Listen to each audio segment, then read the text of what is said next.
Greetings, everybody. Welcome to the Wednesday, April 11th, 2018 episode of Free Webinar Wednesdays. This is Eric Cook with WSI Digital Marketing, where we work with businesses and organizations on helping them better understand and leverage the power of the internet as a strategic business tool. Hop over to www.poweredbywsi.com to learn more about what we do for a living and all the fun we get to have playing on the internet. With me this week, and we took a week off last week. I was on vacation and apologize to everybody out there in Free Webinar Wednesday world that I didn't send the cancellation notice. So those of you that did try to get logged in last week and were in an empty room, my apologies, but I'm very excited to have my good friend and Free Webinar Wednesday co-founder, Mr. Jeff Simpkins, in the co-presenter, co-moderator, co-talker chair. Jeff, say hello to everybody out there in Free Webinar Wednesday world. Greetings, everybody. This is Jeff Simpkins. I am with CBCI LLC, formerly Community Bank Consulting, Inc. And you can still learn more about me and the things that we do at communitybankconsulting.com. Sweet. So it's been a couple of weeks, Mr. Simpkins, because the last show you weren't able to be there, so I did an abbreviated version of my Amazon community banking, but tied it more into business in general. So I flew solo on that one. So how the heck have you been, sir? I have been good. I'm assuming the weather is getting warmer in your neck of the woods. It is. We did not have snow yesterday, as many places not so far away did, but it was a little cooler than it normally is on April 11th or April 10th yesterday, but things are warming back up, and the azaleas they've peaked and they're starting to fade. So the thing we're dealing with now is oak tree pollen. Nice. Get out your Claritin and be prepared to do a lot of sneezing. Exactly. Well, for one of the first times in a long time, I'm actually further south than you are, and we're spending a little time down in Florida where my parents winter, and yesterday they actually had a record. They broke 90 degrees. And I was so excited because we always kick the show off with the weather report, and I live vicariously through you and the warm weather you get to experience in the South. And yeah, so it gave us an opportunity to feel what it was like to actually have warm weather. But we're heading back north, and I had a conference call with a client up in northern Michigan who was looking out his window, and 14 inches of snow on the ground. So pretty crazy. So anyway, so those of you that are joining live, let's do our little housekeeping gobbledygook and get that out of the way if we can. We're excited you're joining us live. If you've got a question, comment, thought, and maybe you do, because we're going to talk a little bit about Facebook and privacy and customer information, because that's going on right now. Please feel free to use the chat function for GoToWebinar, which is likely floating over on the right-hand side of your computer screen. Let us know what you think. We always love it when people join us live, and because it's a live show, probably me more so than Jeff. You may even get to hear me trip over my tongue once or twice during today's show, but that's what makes it special, right, Jeff? Absolutely. So today's show and all shows are recorded, made available at freewebinarwednesdays.com. So if you just can't get enough of what we're talking about, you can hop over there and check out some of our past shows as well. And I told Jeff before we were going live in our pre-show, like we're Oprah or Ellen or something, we've got a pre and a post show. But I just wanted to again publicly give Mr. Simpkins some kudos and credit for introducing me to the Rocketbook Everlast pen and paper, but that really kind of cheapens it because it's really more than that, but it's really not, because it's kind of a technology tool, but it's really not technology. So I've been using mine religiously. I've been starting to do some mind mapping in it. I've been taking notes and scanning stuff. So for those that are maybe joining Free Webinar Wednesdays today and don't have a foggy clue what the heck I'm talking about, although I will tell you when I brag about it, almost to the, like, every time there's like 3 or 4 people in the audience that have gone out to Amazon and actually bought one before they've even left the session. So I'm going to go over to Amazon. I'm going to pull it up. But if you'd like to kind of give a little blurb about what it is, what it does, how you're using it, and I'll find it on Amazon so we can show the rest of the world. And then we'll hop in and we'll chat a little bit about Facebook privacy and all sorts of other scary stuff. So the Rocketbook that Eric and I are using is the one called Rocketnote Everlast. And it is, there's 2 different sizes available today. Starting in July, there'll be a 3rd size available. They are notebooks that are about 32 pages. One is approximately 8.5 by 11. The smaller one is about the size of half of a U.S. standard sheet of paper. And basically it is a resin material that feels very much like real paper, and you use Pilot friction clicker pens on it, and you write your notes. And when you finish writing your notes, you snap a picture of it with the Evernote app, and it sends it off into the cloud wherever you tell it to. I've found that with my notes, I'm sending, well, I started to pause and then I saw, I'm really sending all of mine to Everlast, or I'm sorry, to Evernote.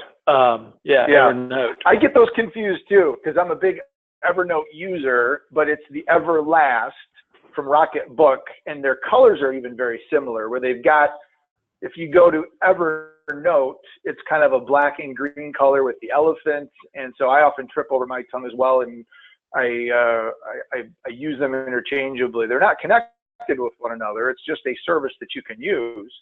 But I oftentimes, it kind of makes me feel good to hear you say Evernote instead of Everlast, because now I know I'm not the only one that's done that.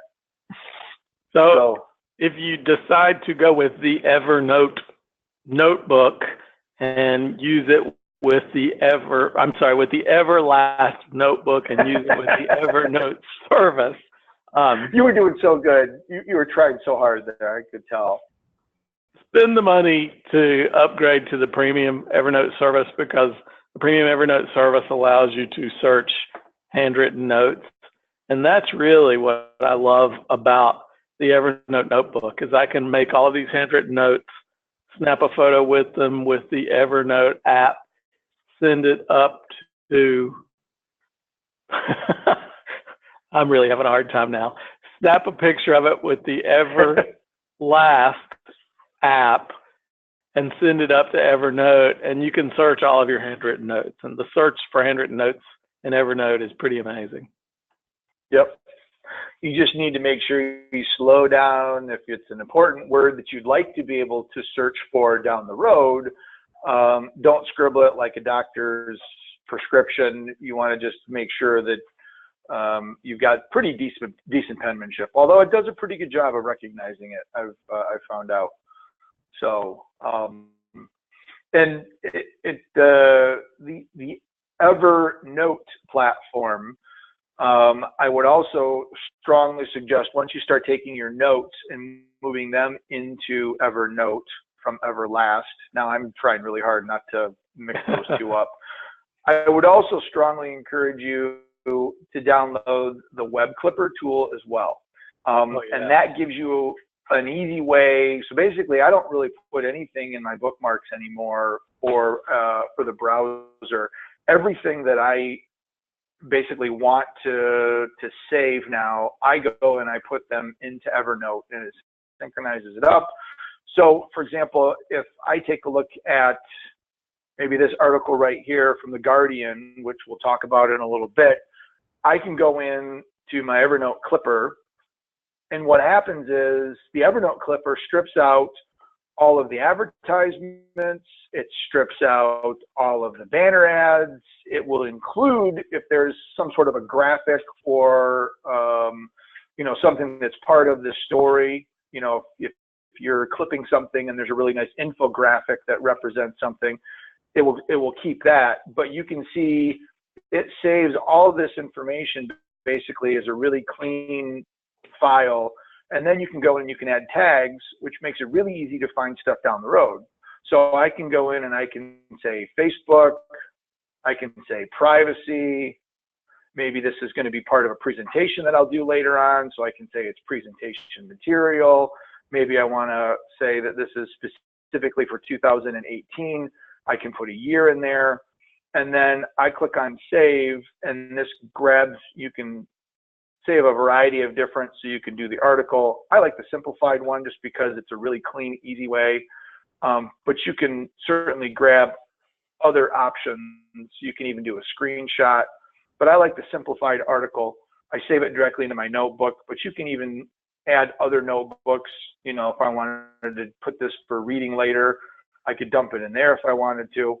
And then you basically click on save, clips it, synchronizes it. Now it's actually in my Evernote. And if I were to go to my Evernote account, if I were to go to my phone, if I were to go to my tablet, once that synchronizes, I've got access to that article from any of my devices.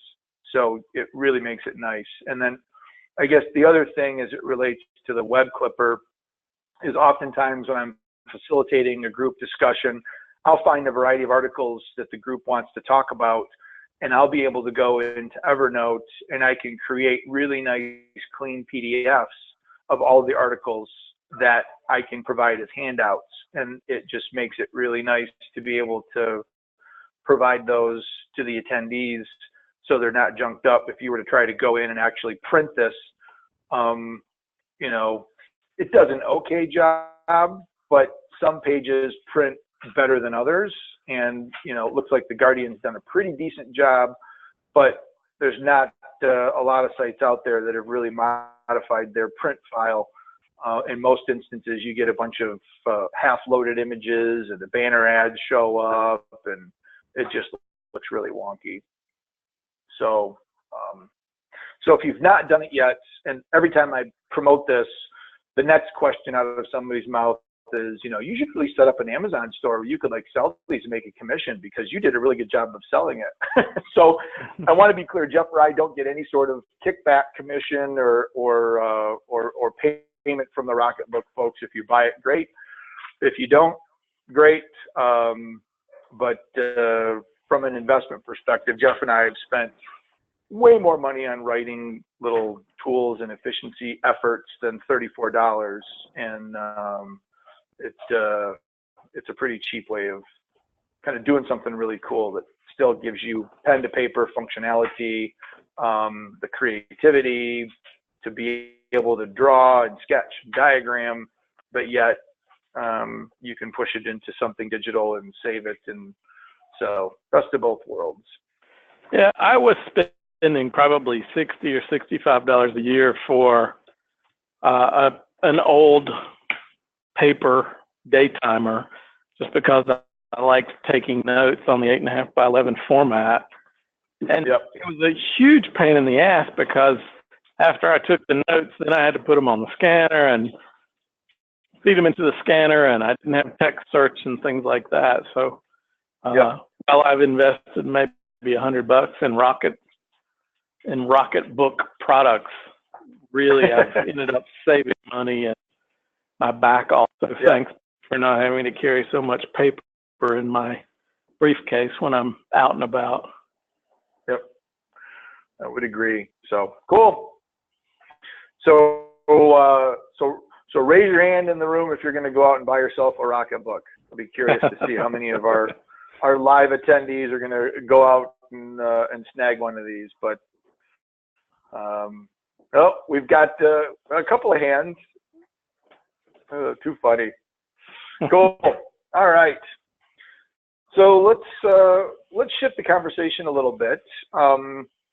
So talked about Facebook, I'd say probably 4 or 5 weeks ago. I had Ellie from our office join me on a webinar, and we did a recap of our time in San Diego at Social Media Marketing World, which is one of the world's largest social media conferences. And when that kicked off, Michael Stelzner from Social Media Examiner spent a good deal of time talking about Mark Zuckerberg's January 11th post on his own Facebook profile. And if you're not familiar or you've never been there, you can go to facebook.com/Zuck, and this is his own profile.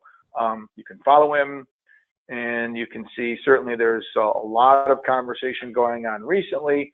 But back in January, Zuckerberg posted something to his Facebook profile, essentially stating that he acknowledged that Facebook was broken, that it wasn't doing what they had originally intended.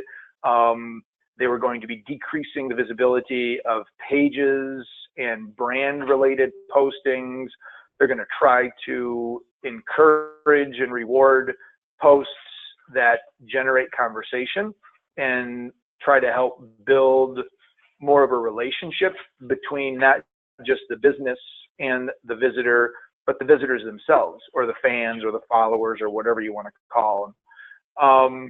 And so it was interesting when Stelzner kind of went through this. They were doing a survey of businesses on how they plan on using Facebook in 2018, leading up to this, before he made the announcement that there was going to be a significant change in how posts would be seen and decreased visibility, and even acknowledged in his post that, there will be fewer, instances of posts from businesses, and you will see a decline in visibility. And Facebook stock even took a hit to the tune of 5%, which under the Cambridge, is probably a drop in the bucket. But in that survey, a lot of businesses indicated that they were planning on spending more time and using Facebook more as a business promotion tool. And then Mark comes out and says, oh, by the way, we're going to dial back brand. So if you want to be seen, you have to figure out a way you can build conversation. And if you can't, too bad. Or you got to devote more time and more money towards advertising and promote that content to people that are going to be able to see that information and do a better job of targeting. Now we've got Cambridge Analytica, which broke, which, come to find out, you've got, I don't know how many millions of people the final number is, that had information, and I didn't have my information shared, but I got one of the notifications when I logged into Facebook a couple of days ago that said one of my friends had their information shared. And because it was friends of friends getting information, my information was included as part of that. And so I got the notification from Facebook saying, sorry, but your information has been shared. Here's what we're doing to fix it. And so given that the survey that Michael Stelzner took at the end of 2017, I've not seen any updates from him since, but it's kind of interesting that two pretty significant happenings over at Facebook have taken place since that survey. And it'll be really curious to see how this all shakes out as to whether or not businesses really still will try to make Facebook a primary avenue to reach their customers and their prospects, or if people are going to say, you know what, this is enough, we're tired of it, we don't believe that they're going to make the change, we don't think it's going to make a difference. So I thought we could maybe chat a little bit about that. So Jeff, you listened to the NPR breakdown, and I believe testimony is still going on today. I know the New York Times, you can click on this, and if you don't subscribe, you can get 4 articles there. So use it sparingly, but there's probably other places where you can actually get live coverage. So on the NPR breakdown, what kind of information did they share? What was their insight? What were their takeaways from his day one in Washington, D.C.? Well, the thing that I remembered most was one of the members of Congress asked him what hotel, if he would be willing to share what hotel he stayed at last night, and Zuckerberg said, not publicly, and he went on to ask him some other information, and he was giving him a hard time, which I found kind of humorous. But well, and did you happen to catch the video of that? Because I saw that was one of the little news snippets that they played, and the look of panic that came across his face. Now, granted, he is not a public speaker. He admits he doesn't like public speaking. But when that senator asked him the question, he looked like somebody just kicked his puppy, because he just looked like, how do I answer that question? I don't really know.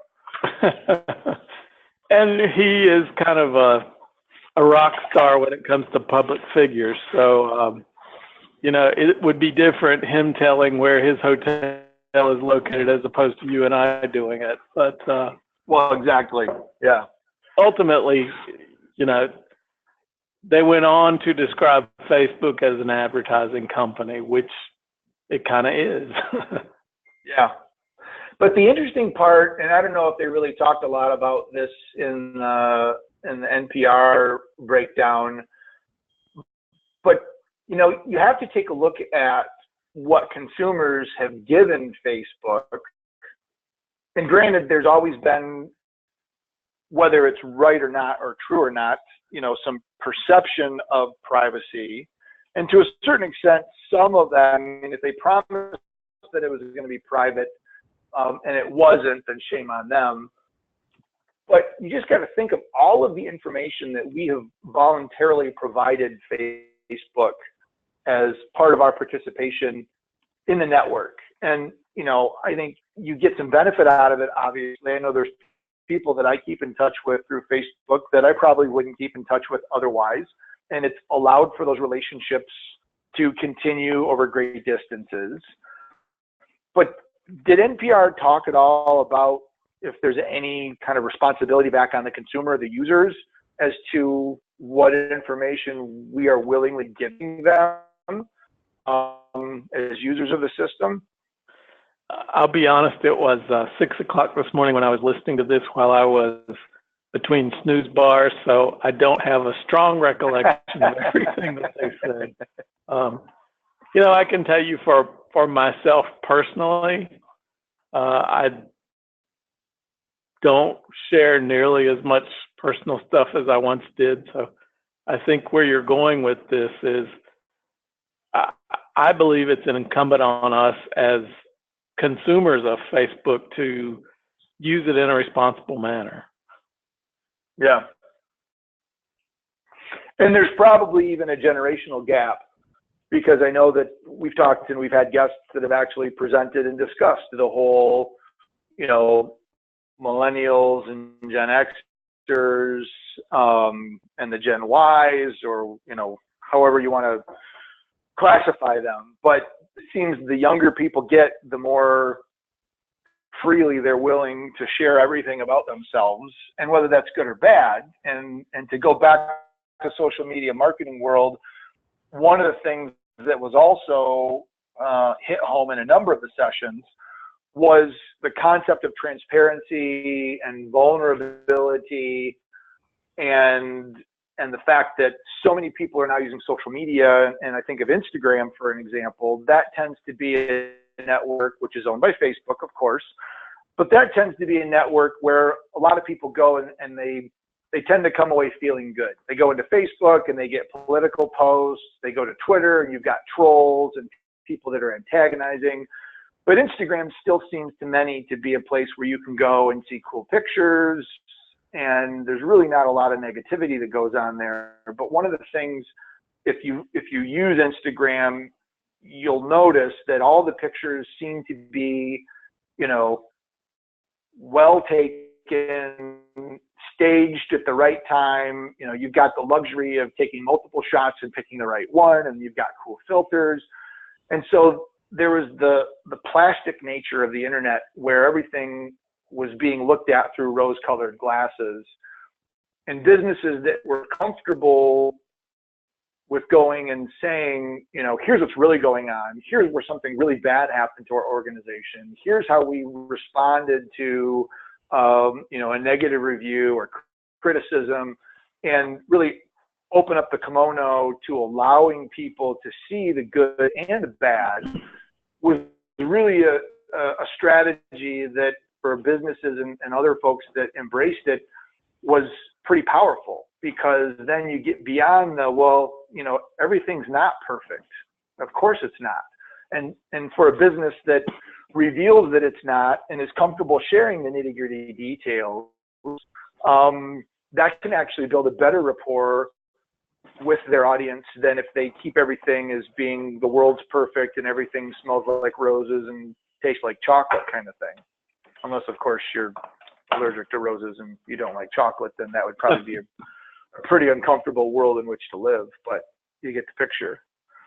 So I can't help but think, and I don't know the answers to any of these things, but I can't help but think that there's a little bit of a conundrum there as well, because some businesses may want to share, some people may want to share more about what's going on, but will they be hesitant to do that because that information could then be used against them? It could be mined for unethical purposes.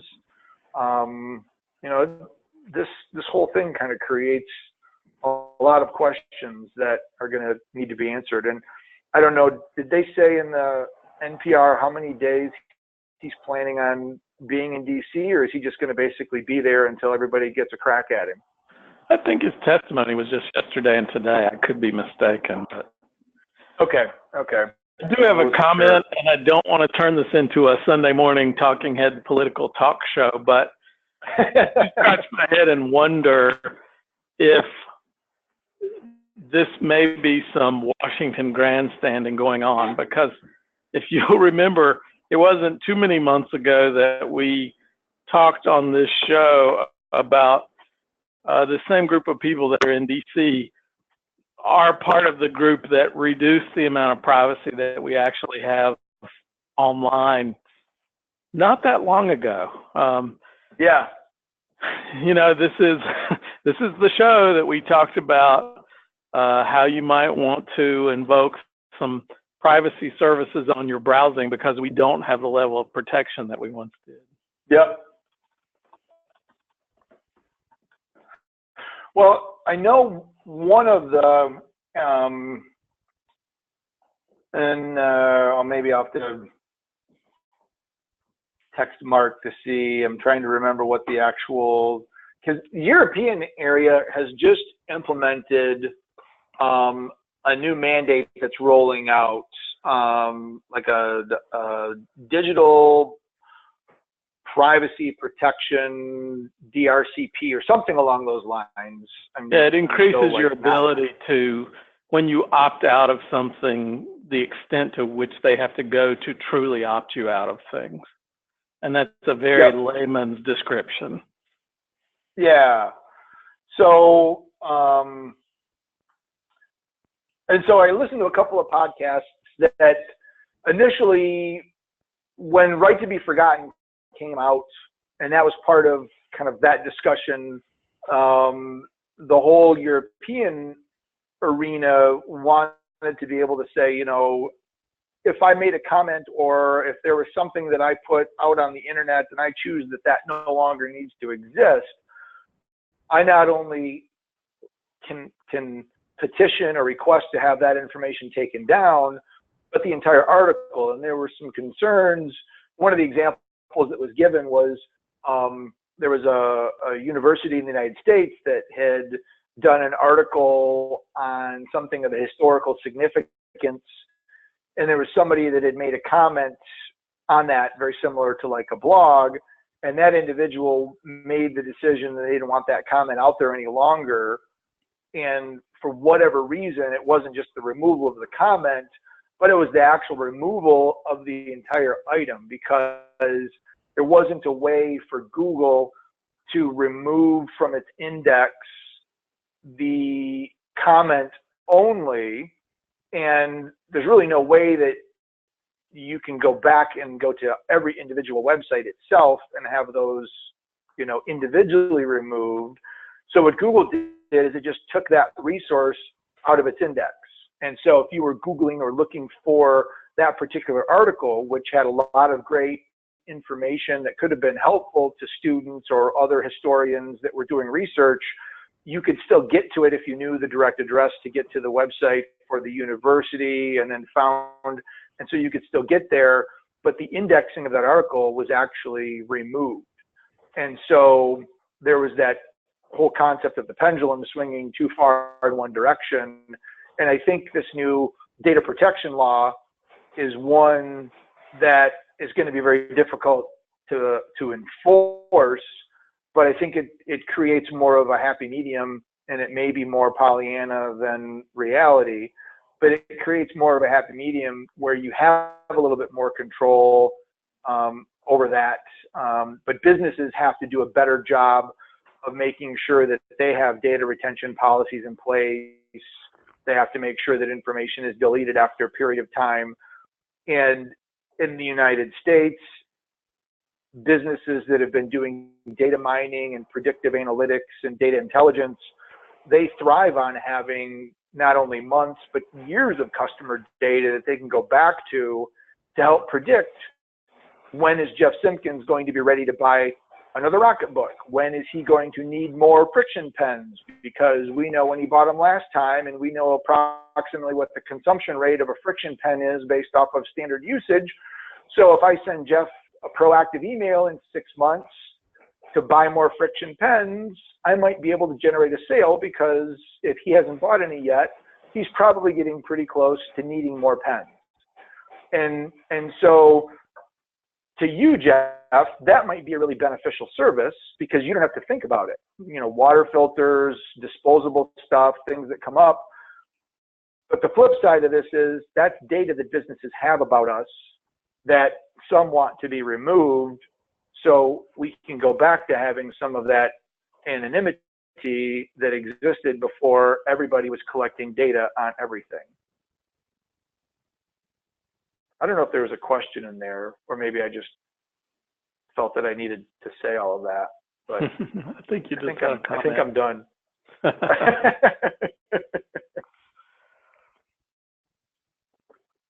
So you've indicated you've actually started dialing back your personal use of Facebook, and it sounds like you've actually been doing that even before some of the stuff even broke. And I don't know, was there a particular tipping point in your experience with Facebook that you said, you know what, I'm going to maybe not share as much as I have in the past? What was it that got your teeter to totter? There was not. I just made that up, by the way. Not any specific incident. I just, I reached a point where I was like, it felt creepy to me when I started really thinking about it and realizing how robots and artificial intelligence and predictive analytics and things like that could use the information that I was posting publicly on Facebook and figure out a lot about me. And, the bottom line is Google and Apple and companies like that already know more than I want them to know, but I just didn't want to put as much out there publicly as I may have in the past in Facebook. And, I guess I've been a user of Facebook with the expectation that most anybody anywhere could see the information. And I'm overstating it somewhat, but I remember you and I, a number of years ago, both just indicated we weren't folks that really locked down our Facebook profiles tight, because that kind of defeated the purpose of it. And I still feel that way. If I'm going to be on Facebook, my philosophy is I don't want to post stuff that I wouldn't want on a billboard. So exactly. I'm kind of, and I notice with your posts, I still see those in my newsfeed, and you post a lot of things that are helpful about using social media, but I don't see nearly the number of posts that contained location specific information and that type thing that I once saw from you. Yeah, yeah, and I have dialed that back a little bit, and some of it, might be Fatigue.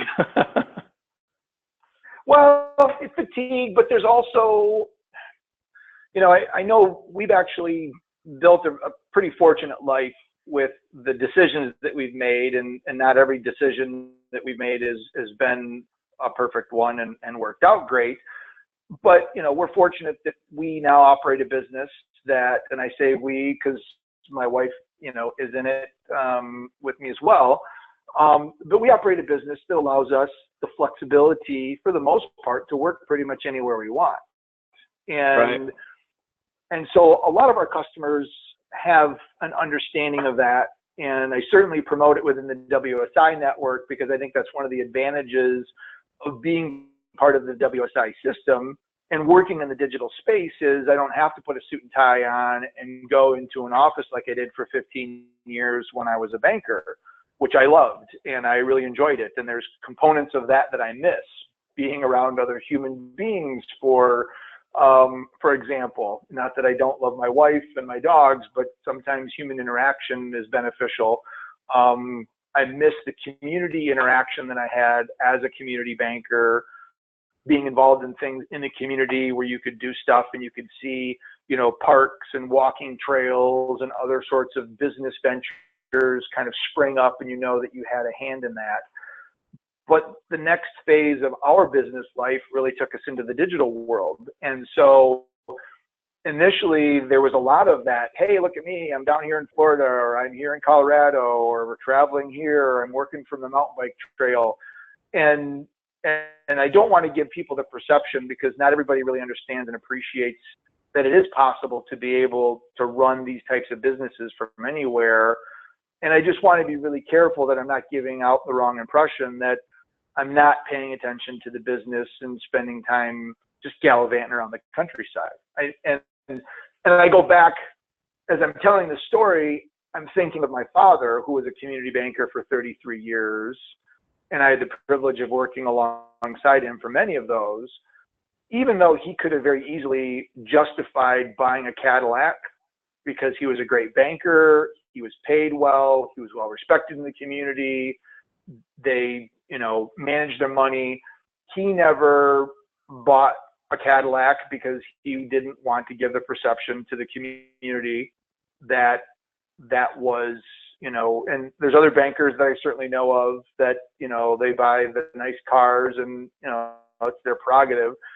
But he was always very respectful, and he always drove, the Mercury Grand Marquis. And everybody was like, why are you driving a Grand Marquis? You could be driving anything. And it was always his, I don't want to give my customers or the community the impression that I'm doing too well. And there's a fine line there. And so I guess that's kind of maybe some of where I've taken mine, only instead of fancy cars, it's now locations and traveling, because I think to the next generation, flexibility and being able to go where you want and do what you want to do in a lot of instances is more valuable than physical material possessions, because those rust, they fade, they die, they go away, but the memories and the things that you do and the experiences that you have, those remain forever. And so that's what we're trying to do, but I maybe am not sharing that as much, which might be limiting some of the things that platforms are sharing with me. But it still doesn't mean that I'm not seeing banner advertisements for Camping World here in Fort Myers, Florida, because it knows that I'm in Florida and that I own an RV, and I might be interested in picking up some more toilet paper for the RV before we start heading back north. So like you said, there's still an awful lot of data that the internet knows about you, whether you're intentionally sharing that or not. But I have seen other people that have actually started dialing back. I'd be curious, toss back into the audience as to whether or not anybody that's attending the session live, if you've actually started dialing back a little bit on the personal information that you're sharing, or if you're still very comfortable sharing all that information, or if you're going to be making changes to that on a go forward basis. So we'll keep an eye on the chat. If you'd like to comment, we'll just do a quick little straw poll here. But you know, a lot of what I'm doing now is you know, maybe some photos in Instagram, you know, sharing more of a shorter story. I do try to share primarily information that's helpful and educational about things that I think people that I'm connected with would be interested in. I would like to do a better job of posting pictures out to the cook dogs and making sure that people can enjoy and see our doggies, because I think that's always kind of cool. And that's got nothing to do with me. That's just cute little golden retrievers right there. So who doesn't want to see more dog pictures? So, all right. Well, we're not getting any engagement from the live audience, so hopefully we haven't put you all to sleep, or maybe you're all just planning on doing exactly what you've done before. So, and that's okay. So, as I'm scrolling through and having my talk, this is one of the articles from The Verge that I found that provided a breakdown of the contributions that Facebook has made to political representatives in Washington, D.C., who are all part of the grilling process.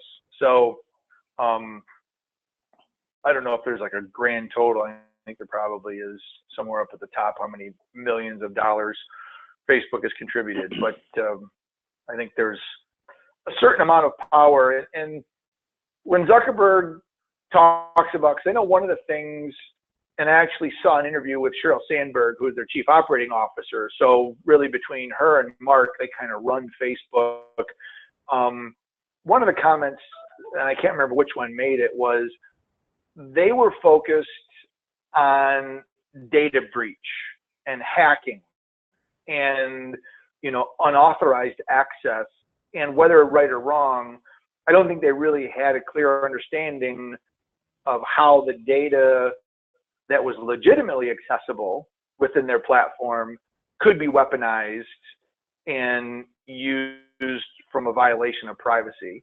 And so, you know, I think there's a certain element of naivete that took place here because they underestimated the power of the monster that they had created, and somebody had figured out a way to get in. I know that there's been some articles and discussions about taking the likes that you have, which were publicly available up until recently, and being able to determine political preference, sexual preference, income status, education level, likely career choice, based off of just the pages and the information that you've clicked the like button on, and tying that data in, which, you know, some data geek out there decided they would do that as a correlative study, and you know, you're not even telling people that information, you're just liking stuff, and somebody's figured out a way to pull that information. So I think that there's going to be some interesting changes going on at Facebook, whether it's regulatory, whether it's government mandated. You know, Jeff, you and I come out of the world of banking, which, you know, is pretty much all about regulatory oversight. So when something like this comes along, it's probably not going to be as much of a shocker to us because we're familiar with why regulations exist to protect consumers. But from a Facebook's perspective, you know, it may cause a little bit of strife and turmoil.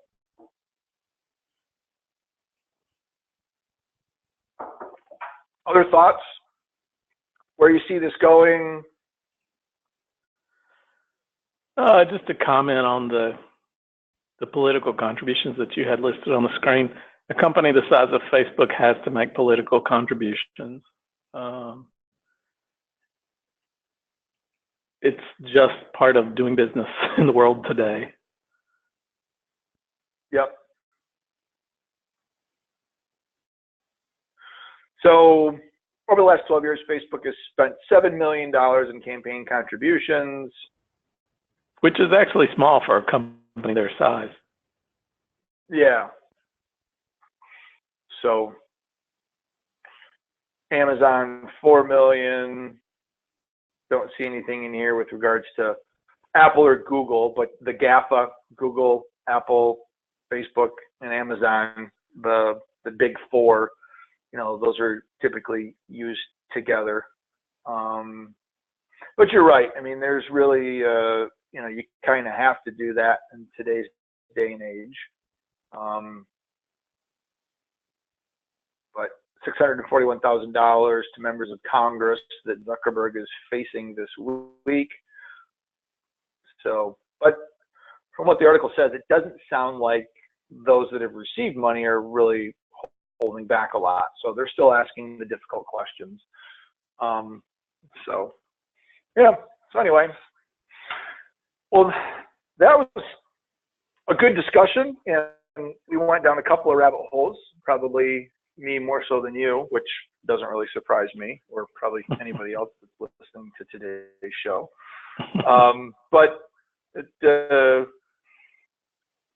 think we'll keep an eye on this. We'll see where it evolves, but it's certainly going to be interesting to see what happens over the next several months and several years as to how Facebook will, or maybe won't, but I think it will shift. And some of the proactive information that's there.